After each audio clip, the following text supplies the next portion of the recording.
Utečte od falošných vodcov. Boh má pre vás zdravú pastvinu.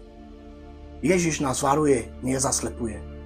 Ježiš nikdy nepovedal, zostaňte za každú cenu v cirkvách. Naopak varoval.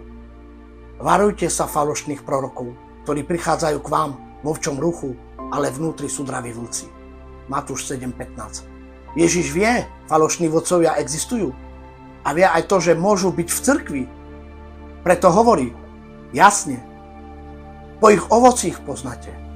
Matúš 7.16. Nie podľa ich titulov, podľa ich darov, podľa ich popularity a reči a výrečnosti, ale podľa ovocia. Aké je ovocie falošného vodcu? Biblia je konkrétna. Takíto ľudia neslúžia nášmu Pánovi Kristovi, ale svojmu bruchu, ale chotivým rečiam zvádzajú srdcia jednoduchých.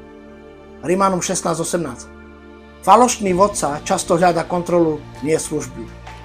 Buduje svoje kráľovstvo, nie Božie.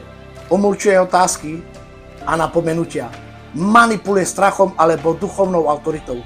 Netoleruje pravdu, len lojalitu. Majú zdanie pobožnosti, ale jej moc popredi tých sa straň, hovorí Boh v 2. Timotejovej 3.5. Biblia nehovorí na pravých, strán sa, utekaj od nich. Aký má byť pravý kazateľ a pastor? Nie dokonalý, ale pravý. Ja som dobrý pastier. Dobrý pastier kladie život za ovce. Ján 10.11. Pravý pastor vedie Ježišovi, nie k sebe. Krmí Božím slovom, nie názormi. Miluje pravdu, viac než popularitu, je pokorný a napomenuteľný, chráni ovce pred vlkmi, aj keď to boli. Dávajte pozor na seba i na celé stádo, lebo po mojom odchode vojdu spomedzi vás draví vlci. Skutky apoštolov 20, 28 až 29. Prečo v takom zbore nezotrvať? Pretože vedenie ničí vieru. Ak slepý vedie slepého, obaja padnú do jamy.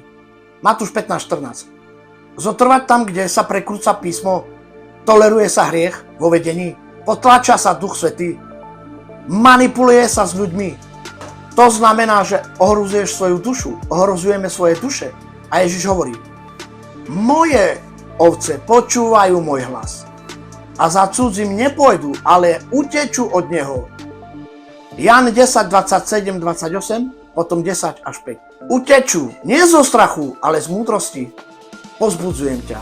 Odísť nie je zrada, je to poslušnosť. Niektorí hovoria, ak odídeš, rozbíjaš cirkev. Ale Ježiš hovorí, chrán si srdce.